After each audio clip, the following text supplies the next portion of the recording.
అదానితో చీకటి దోస్తీ తెలంగాణ సీఎం రేవంత్ రెడ్డికి చిక్కులు తెచ్చింది. అధిష్టానం నుంచి అక్షింతలు పడ్డంతో ఫ్రస్ట్రేషన్ పీక్ స్టేజ్ కు చేరింది. అందుకే ఎట్లా కవర్ చేసుకోవాలో తెలియక ఆగమేఘాల మీద మీడియాతో ముచ్చటించారు. మళ్లీ అదే అబద్ధాల ఆరోపణలతో బీఆర్ఎస్ పై నిందలు మోపాడు. బీఆర్ఎస్ హయాంలోనే అదానికి కాంట్రాక్ట్లంటూ మసిపూసి మారేడుకాయ చేసేందుకు విఫలయత్నం చేశాడు. ఫ్రస్ట్రేషన్ లో ఏదేదో వాగేసి అధిష్టానానికి సంజాయిషి ఇచ్చేందుకు ఢిల్లీ విమానం ఎక్కాడు. అయితే బీఆర్ఎస్ వర్కింగ్ ప్రెసిడెంట్ కేటీఆర్ ఎదురు దాడితో సీఎం రేవంత్ రెడ్డి అభాసుపాలయ్యాడు. ఈ మొత్తం ఎపిసోడ్ లో మరోసారి రేవంత్ రెడ్డి దొంగ వైఖరి బట్టబయలైంది.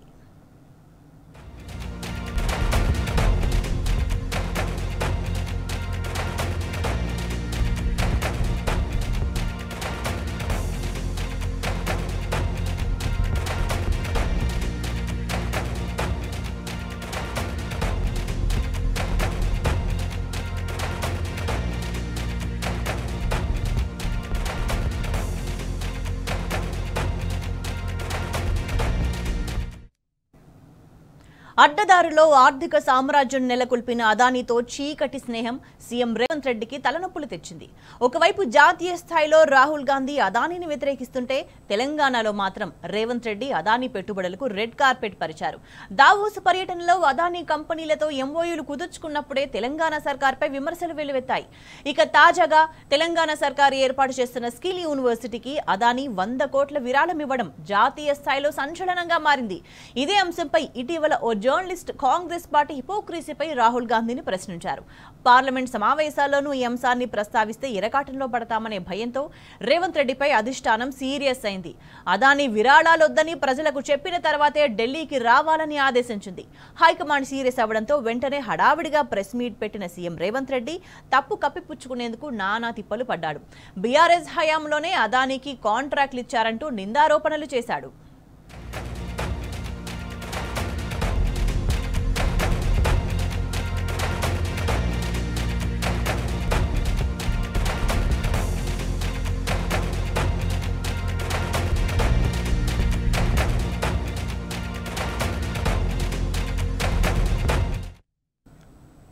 అదాని విషయంలో అడ్డంగా బుక్ అయిన సీఎం రేవంత్ రెడ్డి బీఆర్ఎస్ పై బ్లేమ్ గేమ్ కు తెరతీశాడు. గత బీఆర్ఎస్ హయాంలో అదానికి కాంట్రాక్ట్లు ఇచ్చాయని అడ్డగోలు ఆరోపణలు చేశాడు. రేవంత్ రెడ్డి ఆరోపణలపై బీఆర్ఎస్ వర్కింగ్ ప్రెసిడెంట్ కేటీఆర్ మూతోడు సమాధానం ఇచ్చారు. అసలు ఎంపీగా పనిచేసిన రేవంత్ రెడ్డికి కేంద్ర ప్రభుత్వం ఇచ్చే ప్రాజెక్టులేంటో కూడా తెలియదా అని ప్రశ్నించారు. అదాని విషయంలో అధిష్టానం సీరియస్ అయ్యేసరికి ఫ్రస్ట్రేషన్ లో రేవంత్ రెడ్డి తలతిక్క ఆరోపణలు చేస్తున్నారని కేటీఆర్ మండిపడ్డారు.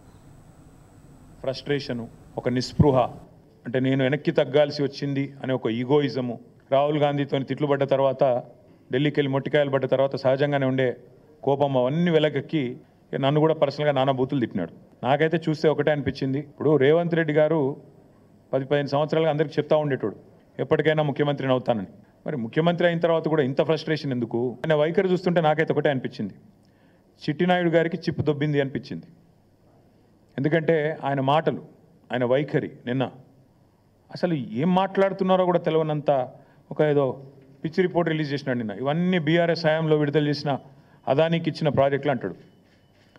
అరే ఎంత మూర్ఖత్వం అంటే దీనికి నాకు ఏం చెప్పాలో కూడా అర్థం కావట్లేదు. ఇందులో నేషనల్ హైవే ప్రాజెక్టులు, జాతీయ రహదారుల ప్రాజెక్టులు బీఆర్ఎస్ ప్రభుత్వం ఇచ్చిందంటాడు. ఈయన మొన్నటిదాకా ఎంపీగా పనిచేసిండు. జాతీయ రహదారుల ప్రాజెక్టులు రాష్ట్ర ప్రభుత్వం ఇస్తుందండి ఎక్కడన్నా? అంటే ఇంత మూర్ఖంగా, ఇంత మొండిగా ప్రజల యొక్క తెలివితేటల్ని తక్కువ అంచనా వేసి నోటికొచ్చినట్టు వాగుతాను. మంత్రిత్వ శాఖ జాతీయ ఉపరితల రవాణా అంటే నేషనల్ సర్ఫేస్ ట్రాన్స్పోర్ట్, గడ్కరీ గారు మంత్రి, ఆయన డిపార్ట్మెంట్ టెండర్లు పిలిచి అందులో అదానికి దేశమంతా వర్కులు వచ్చినాయి, ఈడొచ్చినాయి, అది మాకంట కడతానంటే ప్రజలు పిచ్చివాళ్ళు కాదు. రెండవది రక్షణ శాఖకు సంబంధించి అసలు మాకు చాలా ఆశ్చర్యంగా ఉంది.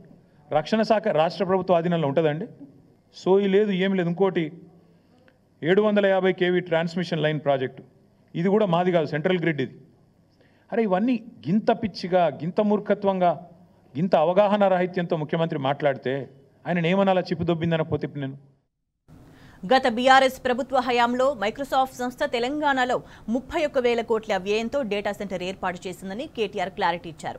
కానీ మైక్రోసాఫ్ట్ డేటా సెంటర్కు అదానికి లింక్ పెట్టిన రేవంత్ రెడ్డి తీరుపై కేటీఆర్ మండిపడ్డారు. మైక్రోసాఫ్ట్ డేటా సెంటర్ను అదానీ డేటా సెంటర్గా చెప్పడం రేవంత్ రెడ్డి మూర్ఖత్వానికి పరాకాష్టాన్ని మండిపడ్డారు. అదానీ విషయంలో చేసిన తప్పును కప్పిపుచ్చుకోవడానికి ఇంత దిగజారుడు ఆరోపణలు చేస్తారని కేటీఆర్ ప్రశ్నించారు. మేము కేసీఆర్ గారి ప్రభుత్వంలో రెండు దఫాలుగా మైక్రోసాఫ్ట్ నుంచి 31,000 కోట్ల పెట్టుబడులు డేటా సెంటర్ రంగంలో తీసుకొచ్చాం. ఈ ముఖ్యమంత్రి గారి పరిజ్ఞానం ఎంత అంటే వీటిని నిన్న ఆయన విడుదల చేసిన దానిలో మైక్రోసాఫ్ట్ డేటా సెంటర్లను ఆయన ఏం విడుదల చేసిండు నిన్న లిస్టులో? Adani data centre. Microsoft data centre పెట్టుబడిని ఆనాడు కేసీఆర్ ప్రభుత్వం 31,000 కోట్లు సాధిస్తే అవగాహన లేకుండా ఇప్పుడు మాట్లాడేటప్పుడు కనీసం అధికారులు చెప్పేదన్న వినాలి. ఇప్పుడైనా సవరించుకోని చెప్తా ఉన్నా చిట్టినాయుడు గారికి, ఇప్పుడైనా సవరించుకోండి. 31,000 కోట్ల పెట్టుబడి రాష్ట్రానికి వచ్చింది. నా జేబులకు పోలే, కేసీఆర్ గారి జేబులకు పోలే, రాష్ట్రానికి వచ్చింది. రాష్ట్ర సంపద పెంచే అంశం, రాష్ట్రానికి మంచి జరిగే అంశం. దీనివల్ల మైక్రోసాఫ్ట్ వచ్చిందంటే తర్వాత అమెజాన్ వచ్చింది, అది ఇంకా 36,000 కోట్ల పెట్టుబడి, $4.7 బిలియన్ పెట్టుబడి. ఇవి రెండు మా ప్రభుత్వంలో అత్యధిక FDI మేము తీసుకొచ్చిన అత్యధిక ఫారెన్ డైరెక్ట్ ఇన్వెస్ట్మెంట్. ఇగో ఈ రెండు, అమెజాన్ అండ్ మైక్రోసాఫ్ట్. ఇగో ఈ ఫోటోస్ పెట్టిండు. నేను అదానిని కలిసిన, బరాబర్ కలిసిన. ఎడబెట్టిన నేను కలిసిన ట్విట్టర్లో నా అఫీషియల్ అకౌంట్లోనే పెట్టిన. నేను దాచుకున్నాను. నీ లెక్క 4 గంటలు రహస్య సమావేశాలు చేసిన, లేకపోతే చీకట్లో పోయి కోహినూరు రోడ్ల కాళ్ళు పట్టుకున్నాను. బరాబర్ దావోస్లో కలిసినాం. తర్వాత ఏం చేసినాం? ఒక ప్రపోజల్ ఇచ్చిండు, యోగి గీ పని చేసినాం మేము. KCR rejects Adanis offer. మేము నీ లెక్క మాకు ఏం చేసినా బాజాబ్తా చేసినాం తప్ప బేజాబ్తా చేసే కర్మ మాకు లేదు. అదానీని మేము ఎన్నడూ ఎంకరేజ్ చేయలే. మేము రెడ్ సిగ్నల్ చూపెట్టినాం, నువ్వు రెడ్ కార్పెట్ వేస్తున్నావు. ఇది వాస్తవం. నువ్వు ఒప్పుకోమని ఎస్, ఇది నా అఫీషియల్ ట్విట్టర్ అకౌంట్లో పెట్టినా. నేను దాచుకునేదే ఉంటే, దొంగ చీకట్లో కలుసుకునేదే ఉంటే, నీ లెక్క లుచ్చా పనులు చేసేదే ఉంటే, నేను కూడా నీ లెక్కనే ఇంటికి పిలిపించుకొని రహస్యంగా దొడ్డిదారులకి పిలిపించుకొని కాళ్ళు పట్టుకొని కాళ్ళు ఒత్తుకుంటా 4 గంటలు నేను కూడా కూర్చుంటుంటే. కానీ నీలాగా నాకు చిల్లర పనులు చేసే అలవాటు లేదు. తెలంగాణ సంపదను అదానీ అనే గజదొంగకు దోచిపెడుతున్న శాడిస్ట్ సీఎం రేవంత్ రెడ్డి అని కేటీఆర్ మండిపడ్డారు. ఏడాది పాలనలో ప్రజల కోసం ఏం చేశారైనా అని ప్రశ్నించారు. రేవంత్ రెడ్డి కేవలం అదానీ కోసం, తన సొంత అన్నలు, బావమరిది, అల్లుడి కోసమే పనిచేస్తున్నారని ఆగ్రహం వ్యక్తం చేశారు. అసలు రాష్ట్రంలో పాలసీ లేని సెక్టర్లో కూడా అదానీ కంపెనీలతో ఒప్పందాలు ఎలా కుదుర్చుకుంటారని ప్రశ్నించారు. మహారాష్ట్ర ఎన్నికల ప్రచారంలో అదానీ గజదొంగ అని ప్రచారం చేసిన రేవంత్ రెడ్డి మరి తెలంగాణలో ఎందుకు రెడ్ కార్పెట్ పరిచారంటూ నిలదీశారు కేటీఆర్.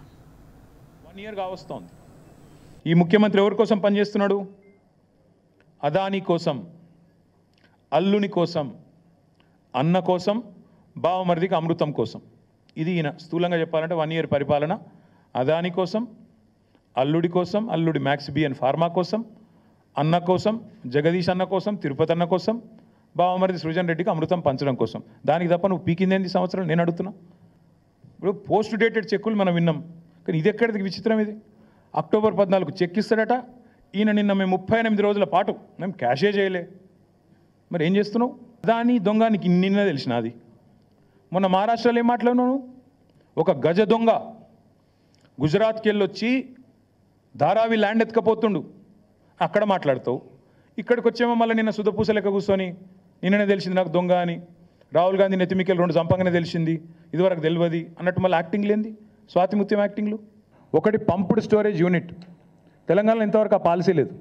మరి పాలసీ లేకుండా అదాని కాడికి వెళ్ళి పైసలు ఎట్లా తీసుకుంటా అనుకున్నావు? పాలసీ లేకుండా ప్రపోజల్ ఎట్లా తీసుకున్నావు? నెంబర్ 1. నెంబర్ 2, కొడంగల్ ఇన్ని రోజులు అల్లుని కోసం అనుకున్నాం, ఇప్పుడు అదాని కోసం అంటే ఇప్పుడు తెలిసింది. 9 మిలియన్ టన్నుల ప్లాంటు కొడంగల్లో సిమెంట్ ప్లాంట్ పెడతారట. మొన్న రామన్నపేటలోనేమో మొత్తం ప్రజలు మరలబడ్డారు, ఇక్కడ సిమెంట్ ప్లాంట్ పెట్టద్దు, అదానిది అంబుజా ప్లాంట్ అని. అక్కడ సిగ్గురాలి ఇంకా అది అట్లే పెడతారట, అందులో మూసీలకు కాలుష్యం పంపిస్తారట. ఇప్పుడు మీదికెళ్ళి కొడంగల్లో మళ్ళీ కొత్త దుకాణం, మళ్ళీ 9 మిలియన్ మెట్రిక్ టన్నుల ప్లాంటు అదానీ గారిది కొడంగల్లో. నేను అందుకే అంటున్నా, అల్లుని కోసం, అదానీ కోసం, అన్నల కోసం, బామ్మరిది కోసం అమృతం పంచడం కోసమే పనిచేస్తున్నావు నువ్వు. దేశంలో అదానీ వ్యవహారంపై ప్రశ్నించిన తొలి వ్యక్తి కేసీఆర్ అని బీఆర్ఎస్ వర్కింగ్ ప్రెసిడెంట్ కేటీఆర్ స్పష్టం చేశారు. కేసీఆర్ గురించి మాట్లాడే నైతిక అర్హత రేవంత్ రెడ్డికి లేదని ఆగ్రహం వ్యక్తం చేశారు. గత బీఆర్ఎస్ హయాంలోనే అదానీ పెట్టుబడుల కోసం అప్రోచ్ అయితే కేసీఆర్ రిజెక్ట్ చేసిన సంగతిని కేటీఆర్ గుర్తు చేశారు. స్కిల్ యూనివర్సిటీ విరాళాన్ని రద్దు చేస్తే సరిపోదని, 1,000 కోట్ల పెట్టుబడులు ఎందుకు రద్దు చేయడం లేదని కేటీఆర్ ప్రశ్నించారు. కేసీఆర్ గురించి మాట్లాడుతూ ఎంత ధైర్యం నీకు నాకు అర్థం కాక అడుగుతా. ఏం తప్పు చేసిండు కేసీఆర్ గారు? అవుట్ రైట్గా అదానీ ఆఫర్ను రిజెక్ట్ చేయడమే కేసీఆర్ చేసిన తప్ప. KCR rejects Adanis offer. This is KCR. Red signal ఇచ్చిండు కేసీఆర్. దేశం మొత్తం ఇంకా అదాని గురించి తెలియకముందే మేల్కొన్న ముఖ్యమంత్రి కేసీఆర్. ఇక్కడనే కాదు, కేసీఆర్ గారు ఓపెన్గా యశ్వంత్ సిన్హా గారు రాష్ట్రపతి ఎన్నికల్లో పోటీ పడ్డప్పుడు ఓపెన్గా అడిగిండు, ఎవరి కోసం 10% బొగ్గు దిగుమతి అనే పాలసీ ఎవరి కోసం? ఒక వ్యక్తికి మేలు చేయడం కోసమే కదా అని గర్జించిన ఒకే ఒక్క ముఖ్యమంత్రి కేసీఆర్. నీలాగా కొడంగల్లో సిమెంట్ ప్లాంట్ కోసమో లేదా మీ మంత్రుల ఈడీ కేసులో రాజీ కోసమో చీకట్లో కాళ్ళు పట్టుకునే రకం కాదు కేసీఆర్ గారు. బరాబర్ బాజాప్తా అడిగిండు. నువ్వు బ్యాగులు మోసిన దొంగవు కాబట్టి అదే బురద మా మీద ఊస్తా, నువ్వు చేసే లుచ్చా పనులు ప్రపంచమంతా చేస్తుంది, నీలాగా గౌతమ్ బాయ్ అని చిల్లర పనులు చేసుకుంటూ ఆయన చుట్టూ తిరిగి మస్కా కొట్టే టైపు మేం కాదు. మాకు ఆ కర్మ పట్టలేదు. నువ్వు ప్రశ్నించకపోయినా నువ్వెన్ని డ్రామాలు చేసినా, నేనేదో రాహుల్ గాంధీ గట్టిగానే వరకు దిగినవు రంగంలోకి, మాకు తెలియదని కాదు. రాహుల్ గాంధీ 2 ఫోన్ చేసి దొబ్బితే ఇక ఇజ్జత్ పోయింది, ఎట్లాగూ మార్కెట్లో ఏదో ఒకటి చేయాలని చెప్పి కవరింగ్ కోసం నిన్న దిగినావు, తప్పు ఒప్పుకున్నావు. అదాని నుంచి 100 కోట్ల విరాళం ఏదైతే తీసుకున్నావో చెంపలేసుకున్నావు. టీఆర్ఎస్ దెబ్బకు, టీఆర్ఎస్ ధాటికి తట్టుకోలేక కత్యంతరం లేక పీచేముడు అన్నావు, సంతోషం. కానీ 12,400 కోట్ల పెట్టుబడి ఏదైతే అందులో నీ వాటాలతో సహా మీ పెద్దలకు మూటలతో సహా ఏదైతుందో దాన్ని కూడా ఖచ్చితంగా రద్దు చేయాల్సిందే. అప్పుడైతేనే నిన్ను నీ రాహుల్ గాంధీ దేశం నమ్ముతుంది, లేకపోతే మీ మాటలు ఇంకెవడు నమ్మడు. చోర్కో కొత్వాల్ డాంటే అనే స్టైల్లో నువ్వు తప్పులు చేసి మా మీద రుద్దే ప్రయత్నం ఏదైతే చేస్తున్నావో, సాడిస్ట్ ముఖ్యమంత్రి, నీకు భయపడేటోడు ఎవ్వడు లేడు ఇక్కడ. ఏం చేసుకుంటావో చేసుకో, నిన్ను మాత్రం తప్పకుండా ప్రజల తరపున ప్రశ్నిస్తూనే ఉంటాం, నిలదీస్తూనే ఉంటాం.